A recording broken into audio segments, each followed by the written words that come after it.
আজিৰ দিনটোৰ ভালেকেইটা নতুন নতুন খবৰ লৈ লুইটৰ বাতৰি চেনেল আপোনালোকৰ কাষলৈ আহি সাজু হ'ল। বলগেদি আগবাঢ়িছোঁ আজিৰ দিনটোৰ বিভিন্ন খবৰসমূহলৈ। বৰ্তমান আপোনালোকে দেখিবলৈ পাইছে স্ক্ৰীনত কণ্ঠশিল্পী নীল আকাশ আৰু নেন্সি ফুকনৰ পুত্ৰ সন্তান অদ্বিকক। আমি দেখিবলৈ পাইছোঁ নেন্সি ফুকনে ছ'চিয়েল মিডিয়া মাধ্যমত শ্বেয়াৰ কৰিছে সন্তানৰ এটি মৰম লগা ভিডিঅ', য'ত নেন্সি ফুকনে লিখিছে দেউতাকে ধৰি ৰখা মুহূৰ্তবোৰ।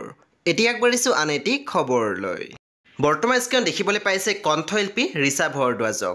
কণ্ঠশিল্পীগৰাকী উপস্থিত আছিল তিতাবৰৰ অনুষ্ঠানত ভাগ লৈছিলে কণ্ঠশিল্পী ৰিচা ভৰদ্বাজ। তাৰে কিছু দৃশ্য আমি আপোনালোকলৈ আগবঢ়াইছোঁ। এতিয়া আগবাঢ়িছোঁ আন এটি খবৰলৈ। আহি আছে আপোনালোকৰ মাজলৈ প্ৰতিশ্ৰুতি। পিছে প্ৰতিশ্ৰুতি কি হয় নিশ্চয় আপোনালোকে জানিবলৈ ইচ্ছা কৰি আছে। অভিনেত্ৰী প্ৰস্তুতি পৰাশৰে অভিনয় কৰা এখন নতুন অসমীয়া ছবিৰ নাম হৈছে প্ৰতিশ্ৰুতি।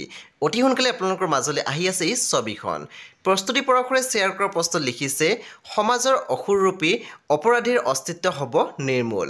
এয়াই আমাৰ প্ৰতিশ্ৰুতি। আহি আছে অতি সোনকালে আপোনালোকৰ মাজলৈ।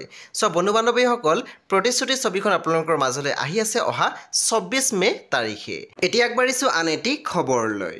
বৰ্তমান দেখিবলৈ পাইছে স্ক্ৰীনত কণ্ঠশিল্পী দীক্ষু শৰ্মাক। কণ্ঠশিল্পী দীক্ষু শৰ্মা উপস্থিত আছিল বগীনদীত। তাৰ এটি অনুষ্ঠানত ভাগ লৈছিলে। বাৰু আপোনালোকৰ মাজৰ কোনে কোনে এই অনুষ্ঠানটো উপভোগ কৰিছে আমাক জনাবলৈ নাপাহৰিব। এতিয়া আগবাঢ়িলোঁ আন এটি খবৰলৈ।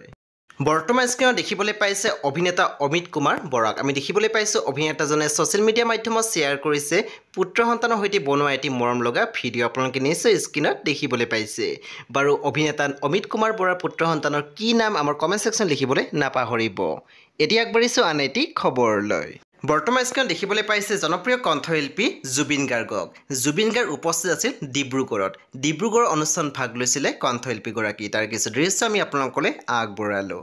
এতিয়া আগবাঢ়িছোঁ আন এটি খবৰলৈ।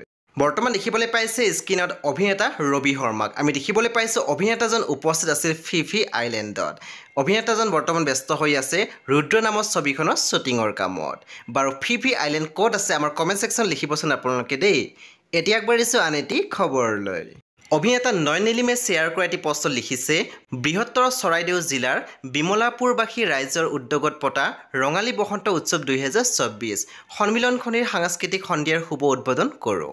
চিনাকি বঁটা পানীবৰৰ লগতে ৰাইজৰ উমাল মৰমবোৰ আজিও অকৃত্ৰিম হৈয়ে আছে। ভাল লাগিল। এতিয়া আগবাঢ়িছোঁ আন এটি খবৰলৈ। বৰ্তমান দেখিবলৈ পাইছে স্ক্ৰীনত জনপ্ৰিয় অভিনেত্ৰী বৰষা ৰাণী বিষয়াক। আমি দেখিবলৈ পাইছোঁ অভিনেত্ৰী বৰষা ৰাণী বিষয়াই কৰিছে নতুনকৈ ফটোশ্বুট।